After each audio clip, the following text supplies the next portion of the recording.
Hey there folks, it's Blue here from Blue Bears Games, and for today's video, I will be showing you a budget commander deck using Strategist the Strategist that was recently custom ordered along with a Feather the Redeemed commander deck. Before we get started, I'd like to take a moment to ask for your help in supporting my channel, which can be done in the following ways.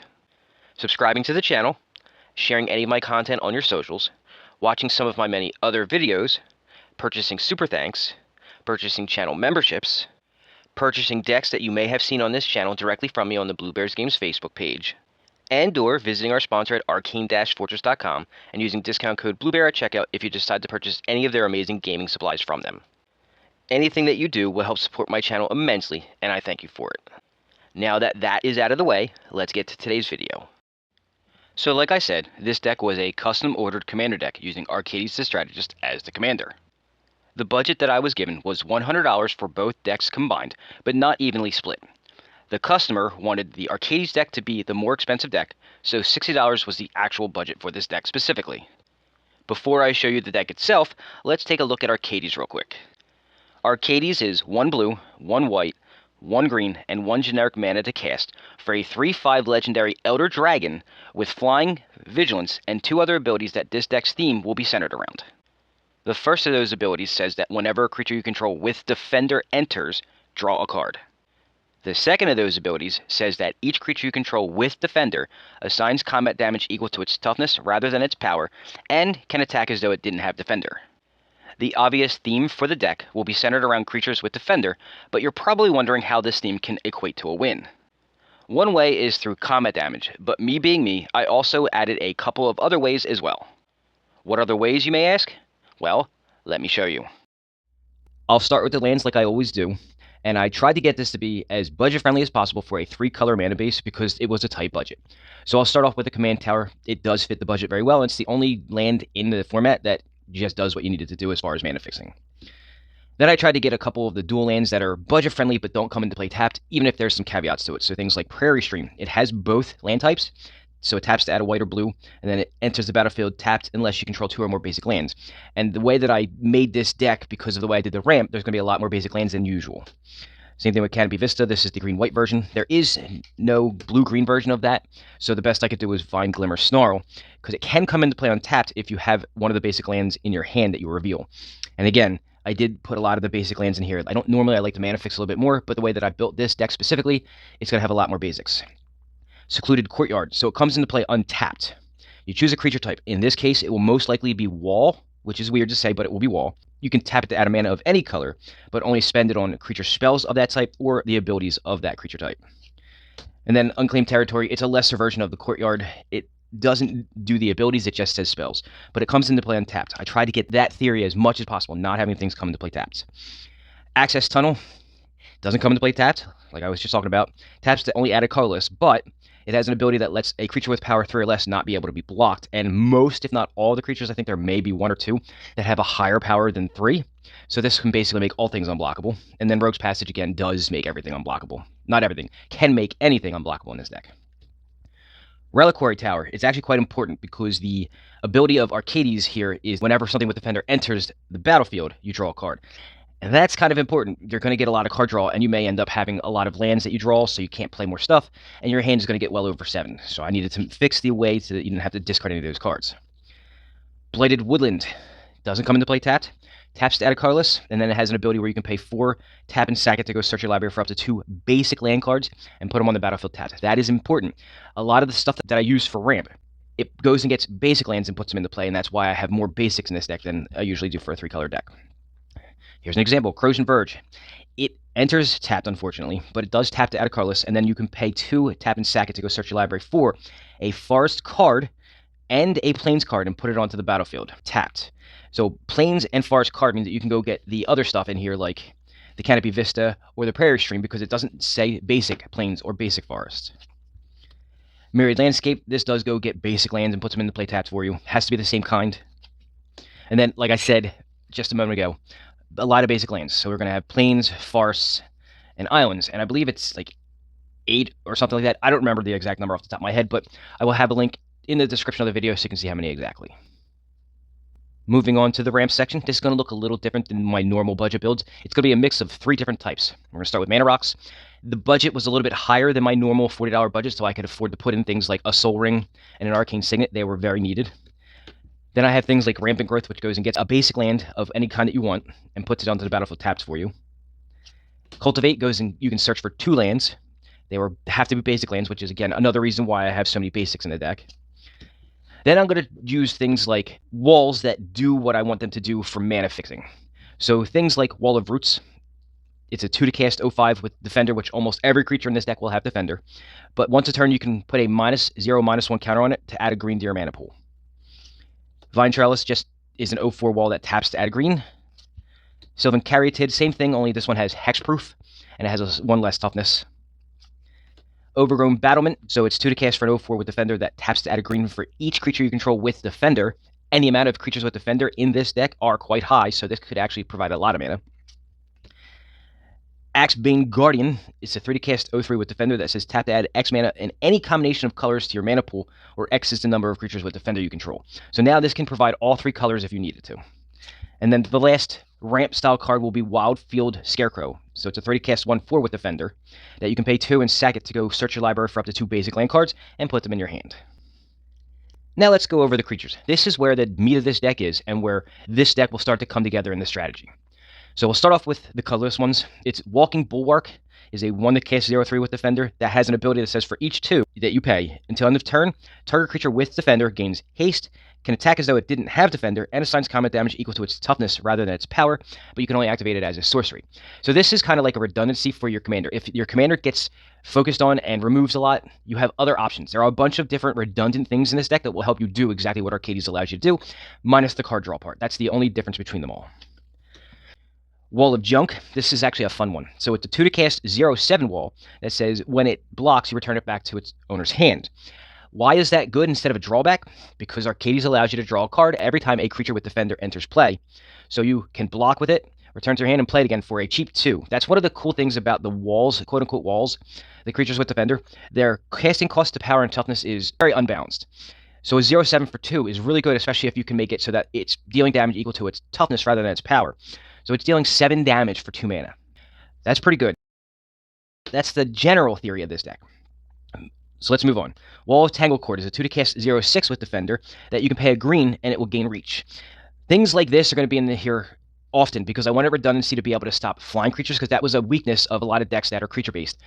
There's not a lot of flying Defender creatures. There are some, but there's not a lot. So I needed ways to help prevent flyers from getting through your defenses. This is one of them.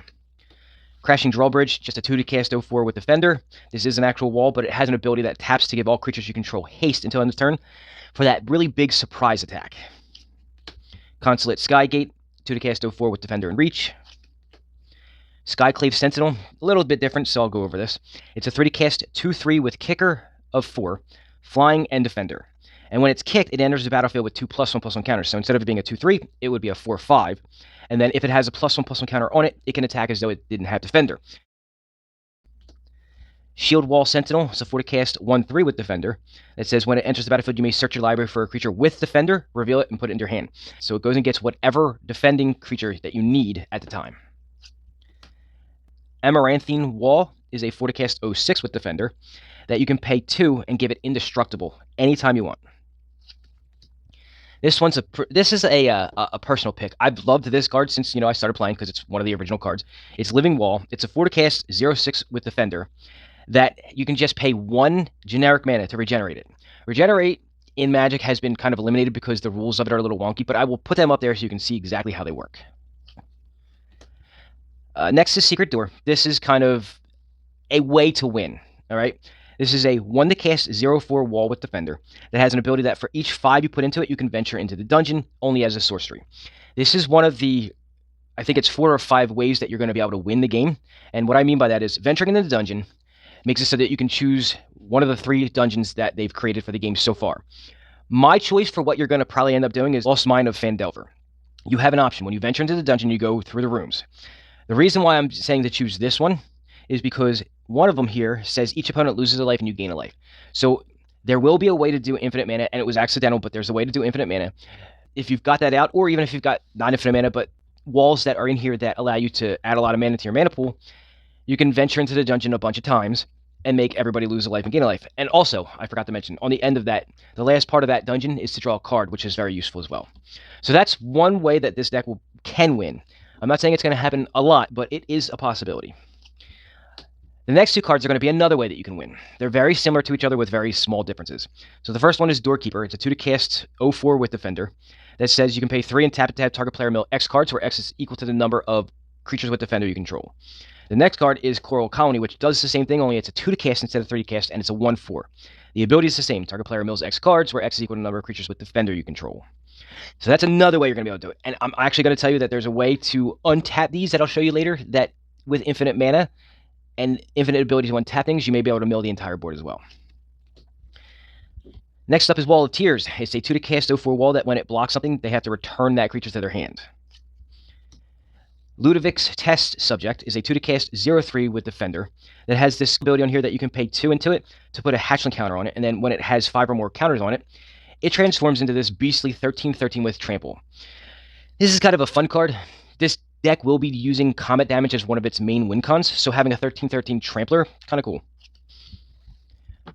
Alright, next up is Hover Barrier. It's simply just a 3 to cast 0/6 Defender with Flying, so when it's able to attack and it uses its toughness as its way to deal damage, it would be basically a 3 to cast 6/6 Flyer. Same thing with Monastery Flock, only this one can morph, so you can start it off as a 2/2 face down, and then flip it up. Wall of Frost, 3 to cast 0/7, wall with Defender, and then whenever it blocks a creature, that creature basically gets stunned. It can't untap during its controller's next untap step. Wall of Air, 3 to cast 1/5 with Flying and Defender, because walls that back in the day they couldn't attack. That's been renamed Defender. Wall of Blossom, 2 to cast 0/4 that when it enters play, you draw a card. Grappling Sundew is a 2 to cast 0/4 with Defender, Reach, and the ability to become indestructible.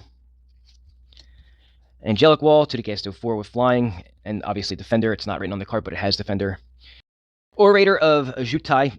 So a lot of these abilities on here, all the words don't really matter. It's a 2 to cast 0/4 Defender Flying. I don't have any dragons in this deck, and I don't think that you would put any in here anyway, so the rest of it doesn't matter. You can read it if you want, but it won't matter.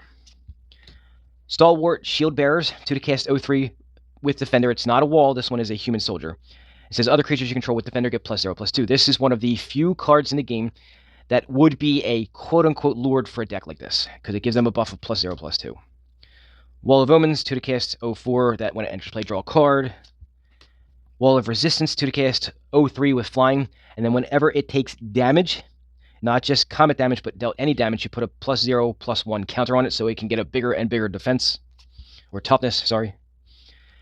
Wingmantle Chaplain. So this one's an interesting one. This is actually another way that you could possibly win through combat by not using Defenders, but by overwhelming the board with 1/1 flyers.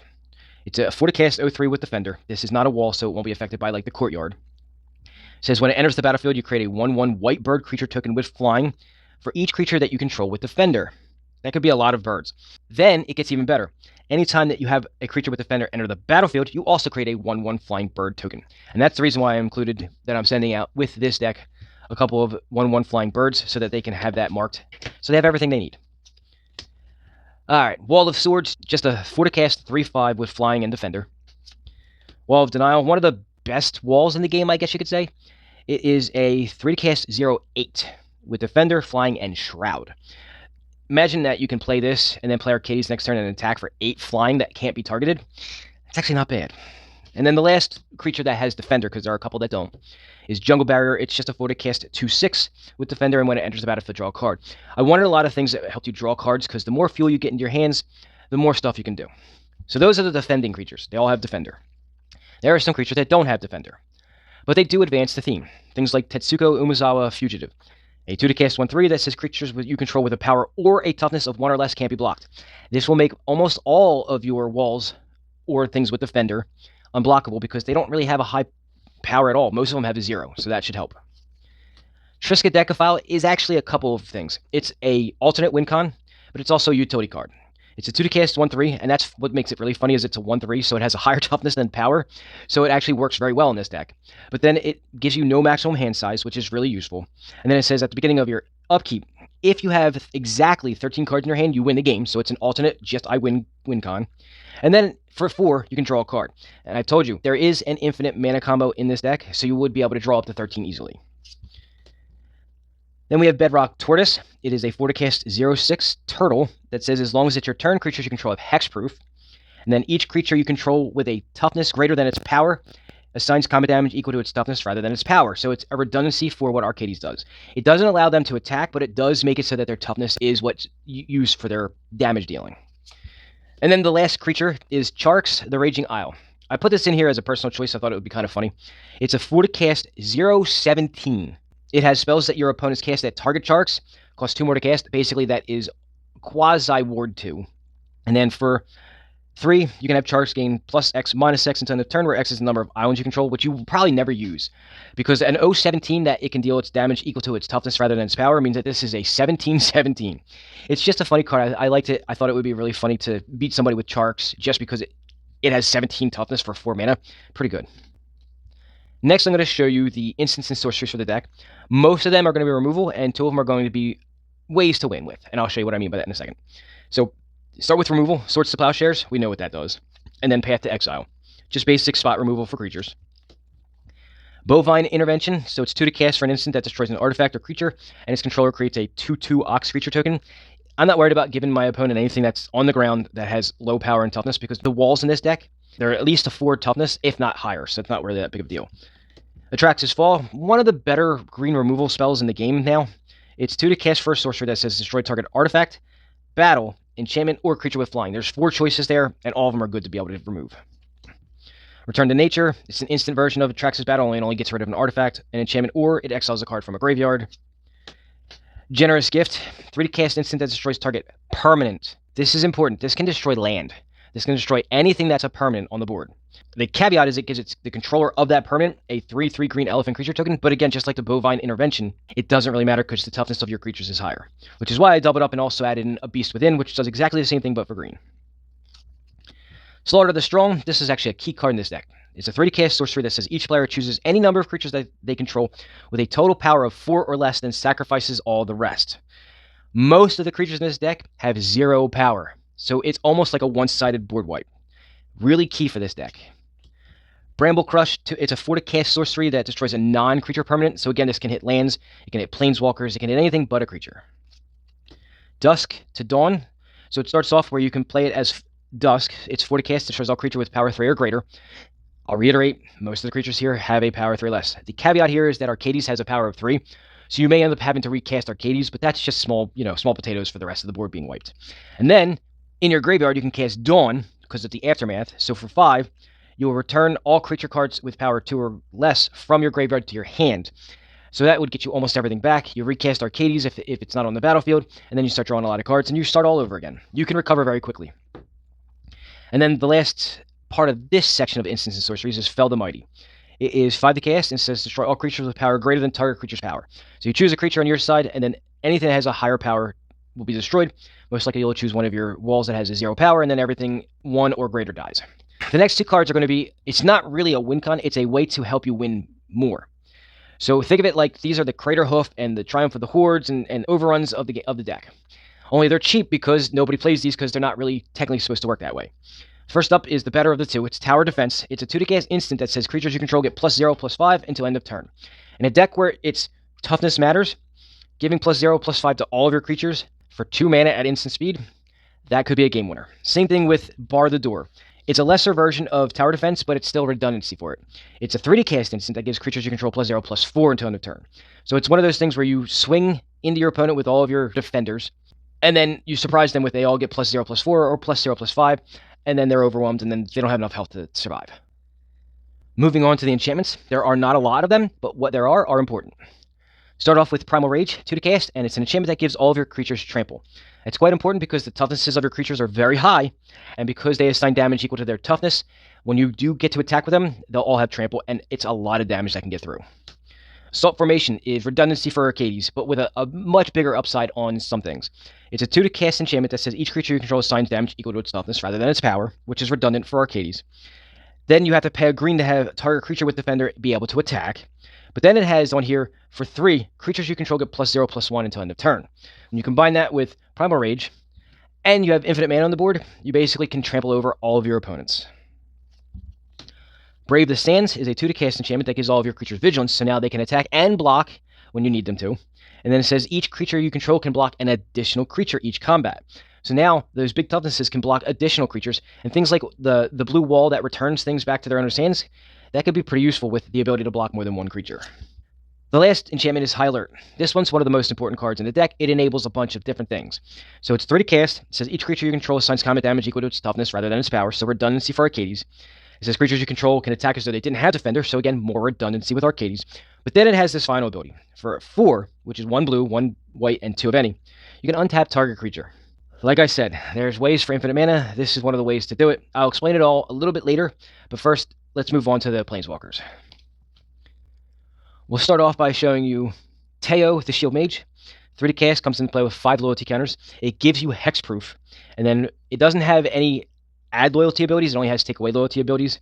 So for taking away 2 loyalty, you create an 0/3 white wall creature token with Defender. For 3 mana, you'll get 2 0/3 walls and hexproof. Huatli, the Sun's Heart, is 3 to cast, but this is a hybrid mana symbol. It means you can play either a white and 2 or a green and 2. Comes into play with 7 loyalty counters. It says each creature you control assigns combat damage equal to its toughness rather than its power, so more redundancy with Arcades. And then it again also has just a loyalty ability that removes loyalty counters. So you take away 3 loyalty counters and you gain life equal to the greatest toughness among creatures that you control. And then the last Planeswalker is Venser the Sojourner.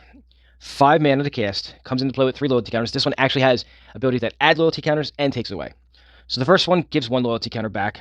It says exile target permanent that you own, return it to the battlefield under your control at the beginning of the next end step.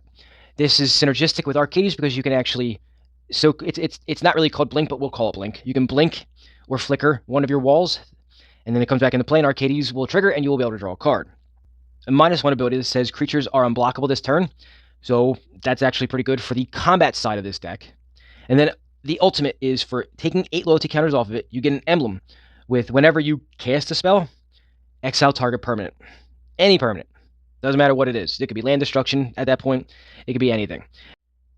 The final card for the deck is simply just Mirror Shield. So, for this card, my options were to go with either things like Swiftfoot Boots or Lightning Greaves, but I actually used Mirror Shield not just because of budgetary reasons, but because this actually fits this deck better than the other two. It gives the equipped creature +0/+2, which fits very well into the theme of having a Toughness Matters deck.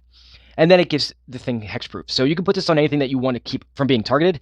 Usually it's going to be your commander, which in this case is Arcades, but there are other creatures out there that you might want to put it on. It gives it protection, and it gives it a boost in toughness. So I thought this was actually more fitting than the better, more expensive commander protecting equipment, if you will. Now, let me tell you about this infinite mana combo and what you can do with that mana to win. Again, this was a coincidence and not planned, but it's a happy coincidence. The combo is High Alert, combined with Axebane Guardian, and at least 4 other creatures with Defender in play.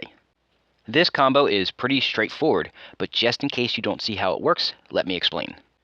Simply tap Axebane while you control 5 creatures with Defender, and that does include itself, naming at least 1 blue and 1 white mana, and then activate High Alert, untapping the Axebane, and repeat. Since the rules say that you have to declare an amount of mana and can't just say infinite, declare some astronomical number like 1,000,000. This is where those win-con creatures come into play, and as a reminder, I will tell you they were Doorkeeper, Coral Colony, and Secret Door. With the 2 mill creatures, High Alert's untap ability will help facilitate milling each opponent to win. With Secret Door, you just need to use the mana that was created to venture into a dungeon over and over. Choose the Lost Mine of Phandelver as your dungeon to drain all of your opponent's health totals like I explained earlier. I believe I've explained this well, but if you need anything about this explained further, just ask in the comments. And that, my friends, was Arcades the Strategist, my latest custom commander deck build that was put together on a $60 budget for a customer. So one of the requests asked for when building this deck was for it to not be too powerful so they wouldn't be a target immediately. It was also requested that it had no infinites unless it fit naturally into the deck's strategy. Basically, they wanted no forced combos. As I was building the deck, I realized the combo by accident since I was already going to add those cards anyway, so mission accomplished, I guess. With multiple ways to win, all of them a little off the wall, this deck looks sneaky strong and a lot of fun to play. Hopefully the new owner likes what I've come up with for this build, and I'm sure they will let me know in due time, but I'd like to know what you think of it. Let me know in the comments. Well folks, that's all for this video, but please go browse my channel and take a look at some of my many other videos, as I know you'll find others that you'll like. Before you go, don't forget to smash that like button and subscribe to the channel so you can be notified of any new videos that I put out, which is usually every Friday. Enjoy the rest of your day, and I hope to see you all real soon.